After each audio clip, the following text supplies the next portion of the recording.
호세아 선지자의 말씀, 동시대 선지자가 누구냐 하면 아모스, 그 다음에 이사야, 미가, 다 같이 8세기, 기원전 8세기 선지자입니다. 이들이 예언했을 때는 아직 남유다, 북이스라엘이 존재했던 그런 시기였고, 특별히 이제 북이스라엘 같은 경우에는 얼마 있으면 곧 망하게 되는 그런 시점 가운데 예언을 했습니다.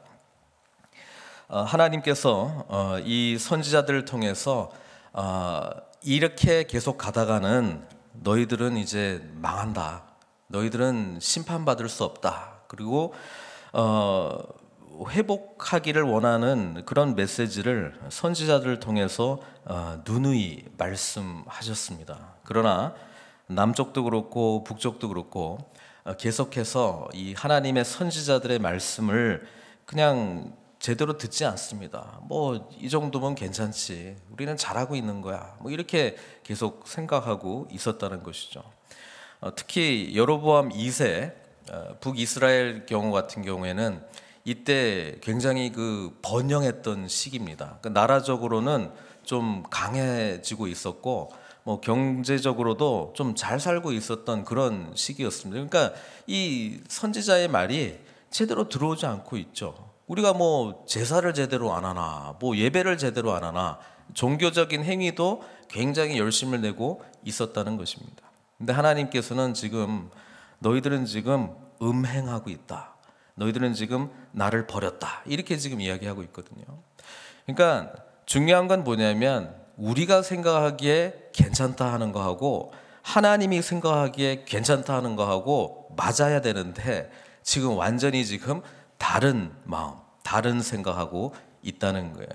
그 시대에 하나님께서는 호세아 선지자를 부르셔서 아주 특별한 선지자죠. 왜냐하면 삶을 통해서 하나님께서 지금 하나님과 이스라엘 백성들의 관계가 어떤 건지를 말씀해 주셨기 때문에 그렇습니다. 그래서 호세아 선지자에게 하나님께서 너는 지금 결혼도 안 했는데 지금 음란한 여인을 찾아라, 그리고 그 음란한 여인과 결혼을 해라, 그리고 음란한 자녀들을 낳아라, 그렇게 하나님께서 말씀하셨어요. 아니, 우리 하나님께서 어떻게 이런 일을 선지자에게 하라고 할 수 있느냐.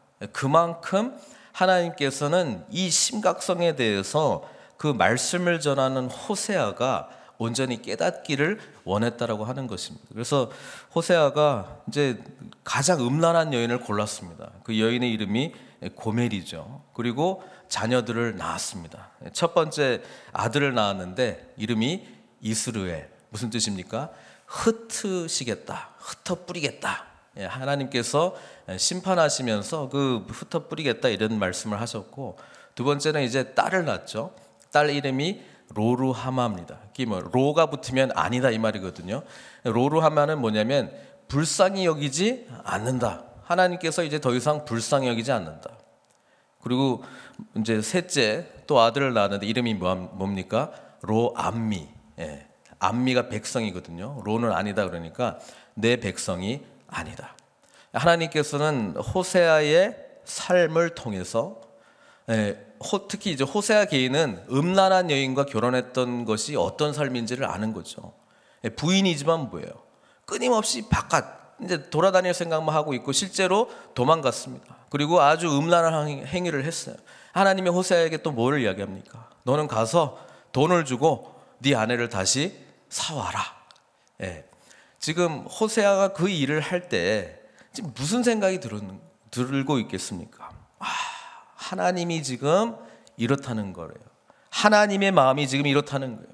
하나님께서 택한 이스라엘 백성들이 정말 하나님께 온전한 마음을 드려야 되는데 그 마음이 지금 전부 이방 신들에게 갖다 있고 지금 제사 드리고 종교적인 행위는 열심히 하고 있는데 무슨 혼합 종교 비슷하게 돼가지고 바알과 아세라를 열심히 섬기고 있고, 이 모습이 마치 지금 고멜과 같다는 거예요. 그런데 하나님께서 호세아가 그렇게 했던 것처럼 그들을 뭐예요? 음란하게 행하는 그들을 값을 주고 다시 불러 오시겠다는 것이 우리 하나님의 마음이라는 거예요. 그래서 이 호세아 선지자의 말씀만큼 굉장히 우리는 감정적으로 반응하는 하나님을 만나게 됩니다. 예, 선지서들이 항상 그렇지는 않지만요, 이 하나님께서 지금 왜 우리가 자녀들 또 특히 사랑하는 사람에게 그 애증의 모습들이 있지 않습니까? 막 사랑하고 막 분노하고 하는 게 결국은 뭐냐면 왜 나를 사랑하지 않느냐, 그거거든요. 근본적으로는 깨진 마음들이. 우리가 사랑하는 사이에 관계가 틀어질 때에 어떤 다른 일들 때문에 막 분노하고 그런 게 사실은 뭘 외치고 있냐면 나 좀 사랑해줘, 이 말 하는 거거든요. 그러니까 우리 그 하나님의 마음을 보게 됩니다. 그래서 읽다 보면 좀 또 이상한 부분들이 있어요. 아니 막 심판하다가도 하나님께서 돌아오라. 특별히 이제 호세아 11장 가면 그 하나님의 그 복잡 미묘한 마음들이 아주 적나라하게 표현이 되는데요, 오늘 이 본문 속에서도 우리는 사실 볼 수 있습니다. 돌아오기를 원하는 마음, 하나님께서 너희들을 치료해 주시겠다라고 하는 그 마음 한편과 또 뭐예요? 계속 심판하시고 야단치시고 너희는 내가 찢겠다, 죽이겠다, 뭐 그렇게 말씀하시는 하나님. 그 복잡한 우리 하나님의 마음을 보게 되는데, 그 마음의 중심에는 내가 너희들을 얼마나 사랑하는데 어떻게 내 마음을 이렇게 아프게 할 수 있느냐. 우리는 그 하나님의 애절하게 부르시는 마음을 읽어야 된다는 거예요. 6절, 1절, 2절, 3절은 사실 호세아 선지자가 이스라엘 백성들에게 지금 하나님께 다시 돌아가자, 회개하자, 지금 그 회개를 촉구하는 내용인데, 요거 보기 전에 이제 어제 본문인데요, 마지막 부분만 좀 보겠습니다. 5장 제가 읽어드릴게요. 13절부터 15절까지만 제가 읽을게요. 에브라임이 자기의 병을 깨달으며 유다가 자기의 상처를 깨달았고, 에브라임은 아수르로 가서 야랍 왕에게 사람을 보내었으나 그가 능히 너희를 고치지 못하겠고 너희 상처를 낫게 하지 못하리라. 북이스라엘은 자기들이 병들어 있다는 것을 깨달았는데 그 도움을 하나님께 가지 아니하고 아수르 왕한테 찾아갈 거다, 이렇게 지금 이야기를 하고 있습니다. 우리가 힘들고 아프죠. 인생이라는 것이 늘 고통 가운데 있습니다. 왜? 하나님과 일단 우리 근본적으로 깨진, 그리고 이 땅이 저주를 받은 거잖아요. 그러니까 이 땅에서 사실 좋은 것이 우리한테 완전하게 좋은 것이 올 수는 없어요. 그러니까 고통이라고 하는 것은 늘 인생 가운데 있다, 이거를 이제 전제하고 우리가 살아가는데, 그 고통에 대한 해결을 이 땅에서 자꾸 찾으려고 하면 답이 일시적으로는 있지만 궁극적으로는 없거든요. 우리 이 영혼이라고 하는 것은 지금 아담 이후로부터 깨어진 이 형상, 이게 회복될 때에 참된 만족이 있는 거예요. 그러니까 진짜 우리가 이 삶 가운데서 깨달아야 되는 것은 하나님께로 자꾸 나아가야 되는구나, 하나님 안에서 참된 만족이 있구나, 이거를 배워가는 게 우리 인생 여정 중에서 붙들어야 될 핵심이라고 하는 것입니다. 근데 지금 북이스라엘은 아수르로 가서 야렙 왕에게 사람을 보내었으나 그가 능히 너희를 고치지 못하겠고 너희 상처를 낫게 하지 못하리라. 내가 에브라임에게는 사자 같고 유다 족속에게는 젊은 사자 같으니, 이 사자 비유를 무슨 의미로 했냐면은 내가 움켜 갈지라, 내가 탈취하여 갈지라도 건져낼 자가 없으리라. 하나님께서 이 사자가 막 그냥 자기 먹이를 찢듯이 지금 이스라엘의 이 죄악에 대해서 하나님께서 지금 움켜잡고 찢으시겠다, 지금 그 말씀하고 있는 거거든요. 그런데 15절에 계속적으로 심판하시는 이 하나님의 마음 가운데 그래도 뭐예요?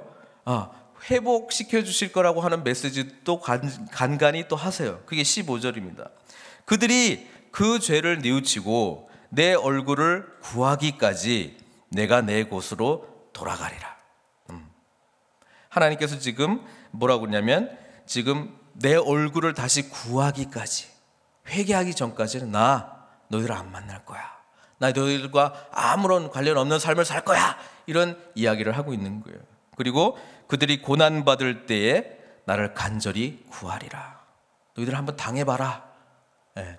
이게 우리 하나님의 본심이라기보다는 지금 이 복잡 미묘한 이 감정의 표현들을 통해서 우리는 하나님이 얼마나 자신의 택한 백성들을 사랑하고 있는가, 우린 그걸 발견해야 되는 거야.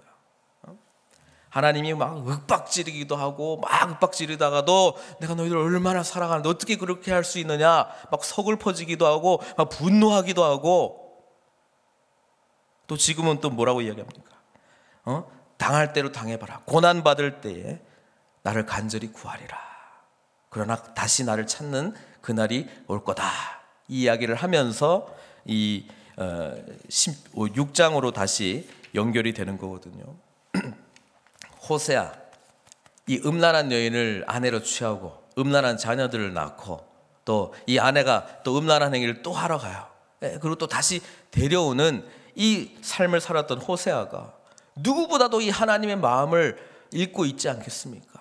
그러니까 1절, 2절, 3절 이 내용이 그냥 하는 이야기가 아니라 정말 간절함으로 이렇게 이야기를 하는 거예요. 오라, 우리가 여호와께로 돌아가자. 이제 그만하자. 정신 차리고 하나님께로 돌아가자. 여호와께서 우리를 찢으셨으나, 아까 움킨 사자처럼 우리를 찢으셨지만은 도로 낫게 하실 것이, 이게 하나님의 본심 아니겠냐. 우리를 치셨으나 싸매어 주실 것임이라. 여호와께서 이틀 후에 우리를 살리시며 셋째 날에 우리를 일으키시리니 우리가 그의 앞에 서리라. 이 이야기를 하는 거예요. 3절 그러면서 다시 한번 간절히 호소합니다. 여호와를 알자. 힘써 여호와를 알자. 여기서 이 알자라고 하는 단어는 야다라고 하는 히브리 단어죠. 이 야다는 경험적으로 아는 거예요. 특히 남녀 간의 그런 어떤 부부관계 사이에서 서로를 아는, 그렇죠? 부부관계를 통해서 서로를 경험적으로 아는, 그걸 말하고 있는 거거든요. 하나님과 이스라엘 백성들이 시내산에서 언약을 맺었을 때 사실 이 언약을 우리 예언서들을 보면은 마치 결혼을 한 것처럼 그렇게 비유한 부분들이 있습니다. 이 신성한 결혼의 언약을 우리가 맺었는데 이제 우리가 하나님을 알고 하나님도 우리를 더 깊이 알아가는 그런 야다의 알다라고 하는 그런 경험으로 하나님께서 우리를 인도해 주실 건데, 어떻게 너희들이 나를 버리고 이렇게 음행할 수 있느냐, 어떻게 이럴 수 있느냐. 네? 그러니까 호세아 선지자가 이 백성들에게 말하는 거예요. 여호와를 다시 알자. 힘써 여호와를 알자. 그의 나타나심은 새벽빛같이 어김없나니. 우리 하나님은 불변하신다는 거예요. 새벽빛이 늘 하루가 지나고 해가 뜨면서 이 새벽빛이 찾아오는 것처럼 이 하나님의 이 한결같은 사랑, 우리가 그 하나님께로 다시 돌아가자. 비와 같이 땅을 적시는 늦은 비. 이스라엘은 이른 비가 있고 늦은 비가 있죠. 계절적으로 이스라엘은 이제 가을 때부터 이제 시작이 되니까 원력이 거기가 이른 비고 가을 비가 이른 비고 봄 비가 이 늦은 비거든요. 이 땅을 수확하고 또 여러 가지 일들을 할 때 때때로 찾아오는 이 비처럼 하나님께서 우리를 적셔주시지 않겠느냐, 우리를 만나주시지 않겠느냐. 그러니까 돌아가자, 이 호소를 하고 있는 거예요. 4절에 이제 하나님의 마음을 우리가 엿볼 수 있어요. 뭐라고 이야기하시냐면, 에브라임아, 내가 내게 어떻게 하랴? 유다야, 내가 내게 어떻게 하랴? 이게 무슨 말입니까? 막 사랑하는 사람을 향해서 막 윽박지르고 막 하다가 어떻게 했으면 좋을까? 어떻게 하면 좋을까? 이 답답하고 막 끓어오르는 이 감정을 가지고 하나님께서 말씀하시는 거예요. 너희들을 어떻게 했으면 좋겠냐? 내가 선지자들 이렇게 보내서 아무리 협박해도 말을 안 듣고, 내가 번번이 이렇게 너희들을 쳐도 말을 안 듣고, 어떻게 했으면 좋겠냐? 어떻게 하면 이 음행을, 이 죄악을 끊을 수 있을까? 이 하나님의 마음이 지금 나오는 거예요. 도대체 뭘 어떻게 하면 좋겠냐, 이 마음이죠. 그러면서 하나님의 본심이 나오죠. 너희의 인애, 아주 멋있는 한자어로 써져 있습니다만 헤세드입니다. 헤세드, 너의 사랑, 아침 구름이나 쉼 없어지는 이슬 같도다. 무슨 말입니까? 이 헤세드는 원래 언약적인 하나님의 사랑을 말씀합니다. 그러나 또 여기에서 보면은 그 하나님의 이 놀라운 언약적인 사랑을 받은 자가 하나님 앞에 다시 반응하는 사랑, 그 사랑을 지금 말씀하고 있는 거거든요. 근데 너희의 그 사랑이 그냥 잠깐 나타났다가 사라지는 아침 구름이나 쉬 없어지는 이슬 같다. 그러니까 너희들의 사랑은 왜 이렇냐 이 말이에요. 내 사랑은 새벽빛같이 언제나 너희들 향한 이 사랑 불변하는데, 이른 비 늦은 비처럼 항상 너희들 향해 있는데 너희들은 왜 반짝했다가 이 사랑이 사라지느냐. 이게 우리 하나님의 마음이죠. 결국 이 심판과 이 하나님의 분노와 이 모든 것 한복판에는 너희들을 향한 나의 사랑을 좀 알아달라, 그 사랑에 대해서 다시 반응해 주기를 원하는 이 하나님의 그 해달픈 마음을 우리가 읽을 줄 알아야 된다는 것이죠. 그래서 하나님이 다시 이 분노가 이제 또 치밀어 오릅니다. 이 사랑하지, 내가 이 얼마나 큰 사랑을 너희들에게 베풀었는데 이 사랑에 대한 반응을 온전히 하지 못하고 그냥 잠깐 나타났다가 사라지는 그런 아침 구름이나 이슬처럼 반응하는 이스라엘 백성들의 모습을 보면서 하나님이 다시 분노가 치솟는 거예요. 그러면서 5절에 말하는 거죠. 그러므로 내가 선지자들로 그들을 치고 내 입의 말로 그들을 죽였으니 내 심판은 빛처럼 나오느니라, 이렇게 이야기합니다. 아까는 새벽빛이 하나님의 그 사랑에 대한 건데 이제는 다시 분노가 들어가니까, 그래 내가 이 빛으로 너희들 다 죽여버리리라, 이렇게 지금 이야기하는 거예요. 그러면서 또 하나님이 말해놓고 나니까 또 본심이 다시 또 나오는 거예요. 나는, 내가 진짜 원하는 거는 너희들의 인애다, 너희들의 사랑이다. 헤세드야, 헤세드. 그 사랑, 너희가 너희들을 향해서 부었던 이 헤세드의 사랑에 대한 반응 좀 제발 좀 해다. 나는 인애를 원하고 제사를 원하지 아니하며 번제보다 하나님 아는 것을 원하느냐.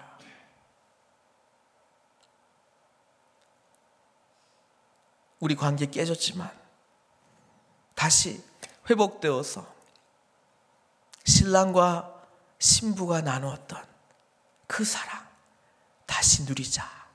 그게 하나님을 알자, 그 말입니다. 그 사랑, 헤세드, 그 사랑을 다시 하자. 너희들이 지금 하고 있는 제사, 사랑 없이 하는 이 제사, 사랑 없이 하는 이 번제 전적인 헌신을 의미하잖아요. 전적인 헌신을 의미하고 있는데 그냥 하는 거예요. 그냥.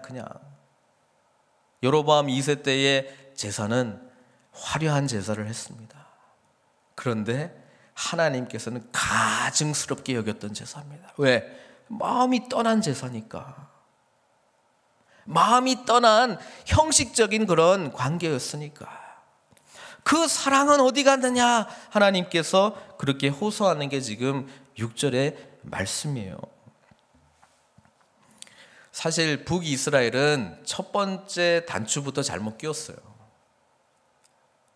우리가 주일날 이제 솔로몬 이후에 남북이 갈려지게 되잖아요. 그리고 북이스라엘의 첫 번째 왕으로 에브라임 지파의 여로보암 왕이 되지 않습니까?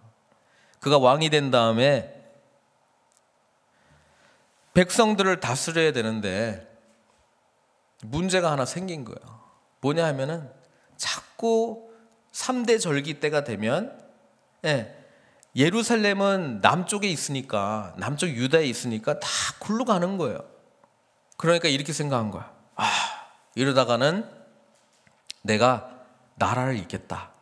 저들이 나를 배반을 하고 그렇죠? 늘 반역을 했던 사람들은 누구든지 자기처럼 반역을 일으킬 수 있다라고 하는 생각이 있기 때문에 그게 늘 두렵거든요. 그러니까 내가 이 나라를 운영하지 못하겠다. 그래서 생각을 한 게 내가 북쪽에 예루살렘들을 만들면 되겠다. 그리고 얼마나 편해. 멀리 갈 필요도 없고 예루살렘까지 가까운 곳에다가 남쪽 북이스라엘의 남쪽에 있는 사람들은 베델에 가서 예배드리면 되고, 또 저기 북이스라엘의 북쪽에 사는 사람들 멀리 예루살렘까지 내려갈 필요 없이 그냥 가까운데 저기 단 두 군데다가 내가 예배 처소를 만들어주면 되겠다. 그렇게 해서 금송아지 둘을 만들었습니다. 그리고 하나는 단, 하나는 베델, 거기다 세워가지고 야 이제 예루살렘 갈 필요 없다. 내가 너희들을 편하게 해줬잖아. 이제 갈 필요도 없고 그냥 편안하게 가까운 곳에 가서 예배드려. 예루살렘 갈 필요 없다. 그렇게 말을 한 거예요. 사실은 예배를 이용해서 뭐예요? 자기 자신 살려고 써먹은 거거든요. 하나님께서 첫 단추부터 잘못 낀 이 북이스라엘에 대해서 이 죄가 계속 대물림되고 더 심각하게 되는 거죠. 게다가 제사장 무리들, 많은 무리들이 다 남쪽으로 가버렸습니다. 왜? 자기들은 제사장인데 예루살렘에서가 진짜 제사라는 걸 알고 있었거든요. 진짜 예배라고 하는 것도 알고 있었고, 하나님께서 내가 택하신 곳이 바로 예루살렘이라는 것도 알고 있었거든요. 그래서 많은 사람들이 그쪽으로 내려갔습니다. 그래? 그래서 열왕기상 12장 보면은 레위 자손 아닌 보통 백성들로 제사장을 삼았어요. 그게 여로보암이 했던 일이에요. 예배는 돌아가게 하는 거예요. 그런데 하나님이 보시기에는 아주 가증하고, 하나님께서 보시기에는 정말 이 죄가 점점 대물림될 수밖에 없는 그런 일을 여로보암이 한 거예요. 그러니까 북이스라엘의 모든 왕들은 뭐예요? 악한 왕으로 평가를 받는 것이죠. 그리고 게다가 아세라와 또 바알신을 섬기는 것까지 이렇게 혼합되어 가지고 지금 북이스라엘은 많은 곳에서 종교적인 행위들은 번제와 뭐 제사 이런 건 많이 일어나고 있는데, 하나님이 보시기에는 완전히 지금 엉뚱한 데 마음을 두고 물질을 드리고 음행하고 있는 거예요. 그 모습을 지금 하나님께서 호세아 선지자를 통해서 말씀하고 있는 것이죠. 6절, 우리 하나님의 본심이 다시 드러난 거예요. 나는 사랑을 원하는 거야. 나와의 그 인격적인 그 친밀한 그 사랑, 난 그걸 원하는 거야. 그러면서 또 이제 이거 잘못했다. 그 다시 이제 또 분노 게이지가 올라가가지고 7절부터 또 나오는 거예요. 그들은 2인칭으로 이야기했다가 3인칭으로 이야기했다가 이게 가까워지기를 원하는 마음과 또 그냥 그 3인칭이면 뭐예요? 그 거리가 떨어진 거잖아요. 나와 상관없는 어떤 그렇게 말하는 하나님의 이 말씀 통해서 가까워지려고 하다가도 화가 나가지고 멀어지고 뭐 이런 것들을 우리가 발견해야 돼요. 7절, 그들은 남 이야기하는 것처럼 이야기해요. 아담처럼 언약을 어기고 아담까지 올라갔어. 아담까지. 사실 근본적인 원인은 아담이기 때문이기도 하죠. 언약을 어기고 거기에서 나를 반역하였느니라. 거기가 어딘지에 대해서는 사실 구체적으로 모르겠어요. 그러나 하나님께서 말하는 거기는 온전한 예배가 드려지지 않는 그곳 아니겠습니까? 이미 헤세드의 사랑에 대해서 반응하지 못하는 바로 그것 아니겠습니까? 게다가 특별히 제사와 번제 이런 종교적인 행위들이 가장 많이 있는 그것들을 지칭하는 것 아니겠습니까? 8절, 북이스라엘을 대표하는 지명 둘을 지금 말하고 있는데, 첫 번째 길르앗. 길르앗은 므낫세, 루벤, 그렇죠? 갓. 이 동편에 분배받았던 이 지역을 길르앗이라고 부르지 않습니까? 길르앗은 악을 행하고 악을 행하는 자의 고울이라 피 발작으로 가득 찼도다. 사실은 한 지명을 지칭하면서 북이스라엘 전체가 지금 악으로 가득했도다. 사실 이 지명 하나하나를 부를 때마다 하나님 그것이 원래는 뭐예요? 이 가나안 땅에 들어가게 되면 이스라엘 백성들이 누리게 될 안식의 땅, 거룩한 하나님의 약속의 땅, 바로 그것이 이 지명들 안에 담겨져 있는 진짜 의미 아닙니까? 근데 그 거룩한 곳을, 하나님의 축복과 약속의 땅을 그들은 언약을 어기면서 바로 그곳에 뭐예요?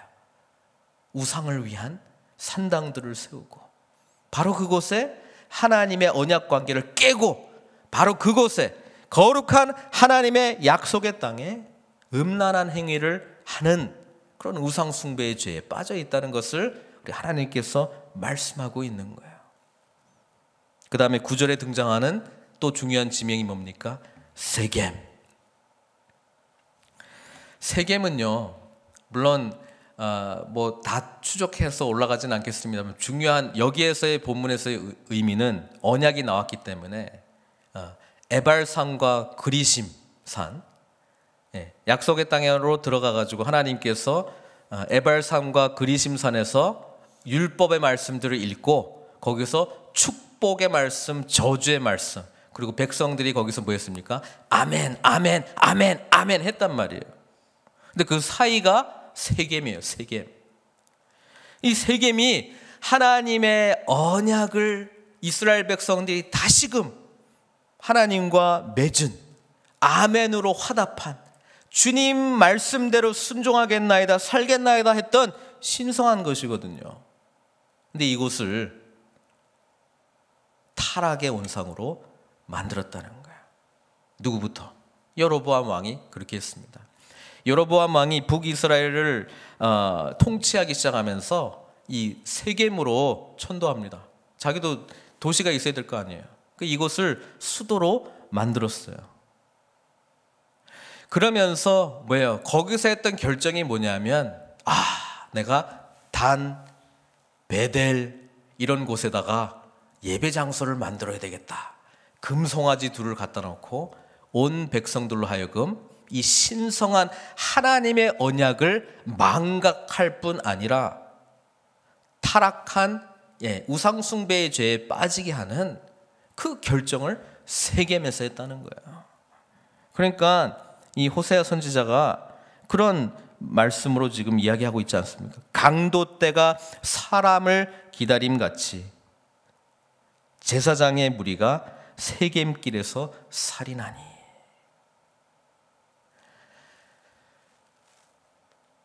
그들이 사악을 행하였느니라.